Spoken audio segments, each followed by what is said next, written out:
അതെ അതെ, അത് ശരിയാണ്. പക്ഷെ അങ്ങനെ അവിശ്വാസി വിശ്വാസി അങ്ങനെയൊന്നുമില്ല.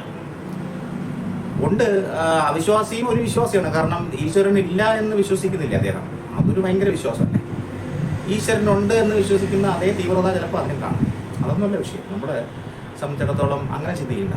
ഒരു അമ്മയുടെ കർക്കിടക മാസത്തിൽ ഒരു രാമായണം വായിക്കുന്ന ഒരു അമ്മയുടെ ഒരു അമ്മ ഇങ്ങനെ പറഞ്ഞു, ഇങ്ങനെ മകൻ പിന്നെ നാലമ്പല ദർശനത്തിനൊന്നും വിടുന്നില്ല.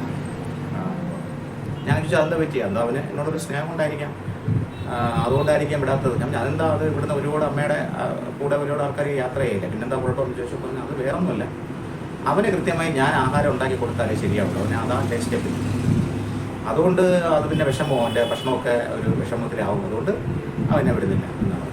അപ്പോൾ തിരിച്ച് ചിന്തിച്ച് നോക്കും, അയാളുടെ സ്വാർത്ഥ കാര്യത്തിന് വേണ്ടി, അയാളുടെ ഭക്ഷണത്തിന് വേണ്ടി ആ വയസ്സായ അമ്മയെ അവരുടെ വിശ്വാസത്തിന് നാലമ്പല ദർശനത്തിന് വിടുന്നില്ല.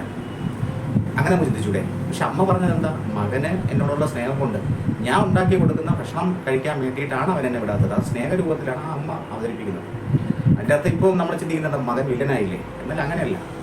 നേരെ മറിച്ച് വയനാടത്തെ ഒരു വിഷയവുമായി ബന്ധപ്പെട്ട് ചില ആൾക്കാരെ അയാളെ വീട്ടിൽ പോയി കണ്ടു, വയനാട് ഇങ്ങനെ സഹായിക്കണമെന്നൊക്കെ പറഞ്ഞപ്പോൾ അയാൾ പറഞ്ഞത്, എനിക്ക് അവിടെ എത്ര സ്ഥലമുണ്ട് അതിൻ്റെ പകുതി ഞാൻ അത് സർക്കാരിനെ ഏൽപ്പിക്കാൻ തയ്യാറാണ് എന്നായിരുന്നില്ല സംസാരിച്ചത്.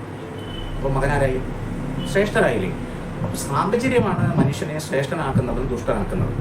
അപ്പം നമ്മൾ അത് ഈ അമ്മ തന്നെ പറയണം, അവനെ കഞ്ഞിയും കറിയും വെച്ച് കൊടുക്കാൻ വേണ്ടിയിട്ട് അവൻ എന്നെ നാലമ്പലത്തിലേക്ക് വിടുന്നില്ല എന്ന് പറഞ്ഞിരുന്നെങ്കിൽ അമ്മ മകനെ വില്ലനാക്കി ഒരവസ്ഥയുണ്ട്. പക്ഷെ അമ്മ നേരെ തിരിച്ചാണ് പറഞ്ഞത്. അപ്പോൾ ഈ ഒരു സംഭാഷണത്തെ നമുക്ക് എങ്ങനെ വേണം എടുക്കാം. അപ്പോൾ അതിൽ മകൻ്റെ ഭാഗത്ത് ശരിയുണ്ടോ അമ്മയുടെ ഭാഗത്ത് ശരിയുണ്ടോ, അതൊക്കെ നമ്മുടെ മനസ്സിൻ്റെ സൃഷ്ടികളാണ്, നമ്മൾ ചിന്തിച്ചു കൂട്ടുന്നതാണ്. അതാണ് എൻ്റെ ഒരു അടിസ്ഥാന തത്വം. സംസാരിക്കുന്ന രീതി അതാണ് അതിനകത്ത് നമുക്ക് പറ്റുന്നത്. നമ്മളെ സംബന്ധിച്ചാൽ ഞാനിപ്പോൾ അത് നിങ്ങൾ അതിൻ്റെ ഇടയിൽ സംസാരിച്ചപ്പോൾ പറഞ്ഞു എന്നുള്ളതേ ഉള്ളൂ. കലണ്ടർ ജീവിതം അതാണ് നമ്മൾ ചർച്ച ചെയ്ത് വന്നത്. കലണ്ടർ ജീവിതം തന്നെയാണ്. കലണ്ടർ ജീവിതം ഒരു തെറ്റുമില്ല. കാരണം സൺഡേ മൺഡേ എന്ന് തുടങ്ങുന്നത്, തിങ്കൾ ചൊവ്വ എന്ന് തുടങ്ങുന്നതും അല്ലെങ്കിൽ ഞായർ തിങ്കൾ തുടങ്ങുന്നതും തന്നെയാണ് ജീവിതം. അത് നമ്മുടെ സംസ്കാരത്തിനും അതിനെ വ്യക്തമായി ഇതിനകത്ത് സംവിധാനങ്ങൾ പറഞ്ഞിട്ടുണ്ട്. സൺഡേ എന്ന് പറയുന്നത് നമുക്കറിയാം, അത് സൺഡേ, അത് സൂര്യൻ്റെ ദിവസമാണ്. സൂര്യൻ്റെ മന്ത്രം ചൊല്ലുന്നതല്ലാണ് നമ്മൾ പറയുന്നത്. നമുക്ക് സൂര്യൻ്റെ മന്ത്രമുണ്ട്, ആദിത്യഹൃദയ മന്ത്രം നമുക്കറിയാം. ആദിത്യഹൃദയം എന്ന് പറയുന്നത് നിസ്സാരമല്ല കേട്ടോ. സാക്ഷാൽ ഭഗവാൻ മഹാവിഷ്ണുവിൻ്റെ അവതാരമായ രാമൻ, അദ്ദേഹം രാവണനെ കൊല്ലുന്നതിന് വേണ്ടി ആ കൊല്ലുന്ന സമയത്ത് അതിൻ്റെ ഫുൾ സ്ട്രെങ്ത് വരാൻ വേണ്ടിയിട്ട് ചൊല്ലിയ മന്ത്രമാണ് ആദിത്യഹൃദയം. ഈ ആദിത്യഹൃദയ മന്ത്രം സൺഡേ അല്ലെങ്കിൽ നമുക്ക് സൂര്യൻ്റെ മുമ്പിൽ എല്ലാ ദിവസവും ചൊല്ലുന്നത് നല്ലത്, എന്നാൽ പ്രത്യേകിച്ച് ഞായറാഴ്ച ചൊല്ലുന്നത് നല്ലത് എന്ന് ചിന്തിച്ചൂടെ? ആദിത്യഹൃദയം വ്യക്തമായിട്ട് അഗസ്ത്യമുനി ഉദ്ദേശിച്ചു കൊടുത്ത മന്ത്രമാണ്. ആ മന്ത്രം എന്തുകൊണ്ട് നമുക്ക് ഞായറാഴ്ച ദിവസങ്ങളിൽ ചൊല്ലിക്കൂടെ?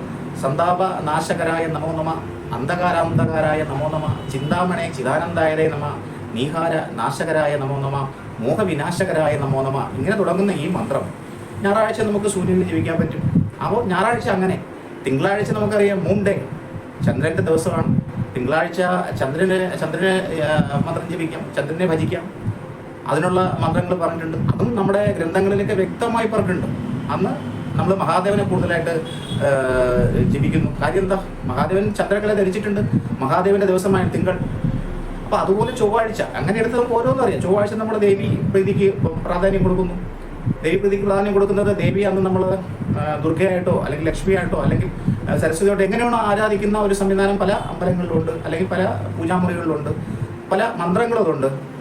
ഓരോ ദിവസത്തെയും ബുധനാഴ്ച കൃഷ്ണൻ, വ്യാഴാഴ്ച ഹനുമാൻ സ്വാമി അല്ലെങ്കിൽ വിഷ്ണു സ്വാമി, വെള്ളിയാഴ്ച വീണ്ടും ദേവി ലക്ഷ്മിയുടെ രൂപത്തിലുള്ളത് അല്ലെങ്കിൽ മുരുകൻ, ശനിയാഴ്ച വന്നിട്ട് നമ്മുടെ അയ്യപ്പൻ്റെ ദിവസം, ശാസ്താവിൻ്റെ ദിവസം അല്ലെങ്കിൽ ഹനുമാൻ സ്വാമിയുടെ ദിവസം, ഞായറാഴ്ച ദിവസം വീണ്ടും സൂര്യൻ്റെ ദിവസം, എല്ലാ ദൈവങ്ങളുടെയും ദിവസം. അങ്ങനെ നമ്മുടെ ദിവസങ്ങളെ സംബന്ധിച്ചിടത്തോളം നമുക്ക് കൃത്യമായി പ്ലാൻ ചെയ്യാൻ സാധിക്കും. ഇവിടെ ഒരു പ്രശ്നം നമ്മുടെ വിദ്യാഭ്യാസപരമായിട്ടുള്ള ഒരു വിഷയമുണ്ട്. കാരണം നമ്മൾ വിദ്യ നേടിയിരിക്കുന്നത് നമ്മൾ ജീവിക്കാൻ വേണ്ടിയുള്ള വിദ്യയാണ്. എന്താ ജീവിക്കാനുള്ള വിദ്യ? ഡിഗ്രി സർട്ടിഫിക്കറ്റും മറ്റു കാര്യങ്ങളൊക്കെ നമുക്കുണ്ടെങ്കിൽ സ്വാഭാവികമായിട്ടും നമുക്ക് ജോലി ചെയ്ത് ജീവിക്കാൻ പറ്റും. ജീവിത വിദ്യ നമുക്ക് കിട്ടുന്നത് എവിടുന്നാ? അത് കാരണവന്മാരിൽ നിന്നോ അല്ലെങ്കിൽ കാരണവന്മാരില്ലാത്തവർക്ക് അച്ഛനമ്മയിൽ നിന്നോ അല്ലെങ്കിൽ അതും ഇല്ലാത്തവർക്ക് ഗ്രന്ഥങ്ങളിൽ നിന്നേ കിട്ടുള്ളൂ. ഇപ്പോൾ ഡിഗ്രി പഠിച്ച ഒരു ബുക്ക് എടുത്ത് വെച്ചിട്ട് നമുക്ക് ജീവിത അനുഭവം കിട്ടില്ല. ഡിഗ്രി പഠിച്ച സർട്ടിഫിക്കറ്റ് വെച്ച് കഴിഞ്ഞാൽ നമുക്ക് അന്നൊന്നും കാര്യങ്ങൾ ശ്രമിക്കാൻ പറ്റില്ല. നമ്മൾ ആത്മഹത്യയൊക്കെ കണ്ടില്ലേ? MBBS പഠിച്ച ഒരു കുട്ടി ഒരു കാമുവിന് വേണ്ടിയിട്ട് അവരുടെ ജീവിതം നാശമാക്കിയില്ലേ? ആത്മഹത്യ ചെയ്തില്ലേ? ആ കുട്ടിക്ക് MBBS കിട്ടണമെങ്കിൽ അതിൻ്റെ തല എത്രമാത്രം വർക്ക് ചെയ്തിട്ടുണ്ടാവും, എന്തുമാത്രം അത് ചിന്തിച്ചിട്ടുണ്ടാവും, എന്തുമാത്രം അത് പ്രയത്നിച്ചിട്ടുണ്ടാവും. ഇത് നിസ്സാര ഒരു കാര്യത്തിന് കാമുവിന് വേണ്ടിയിട്ട് ഒരു പയ്യനെ കല്യാണം കഴിക്കാൻ പറ്റിയില്ല, ചൈതന്യത്തിൻ്റെ ഇഷ്യൂസുമായിട്ട് ബന്ധപ്പെട്ട് അത് അതിൻ്റെ ജീവിതം തന്നെ മാറ്റി. ഒരു സമൂഹത്തിന് വേണ്ടി ജീവിക്കേണ്ട ഒരു കുട്ടി ആത്മഹത്യ ചെയ്തില്ലേ? അപ്പൊ ജീവിത പാഠം എന്തെന്നുള്ളത് അവിടെ കിട്ടിയില്ല. ജീവിത പാഠം കിട്ടുന്നത് നമ്മുടെ ദൈനംദിന ജീവിതത്തിൽ നിന്നാണ്, ആധ്യാത്മിക പഠനത്തിൽ നിന്നാണ്.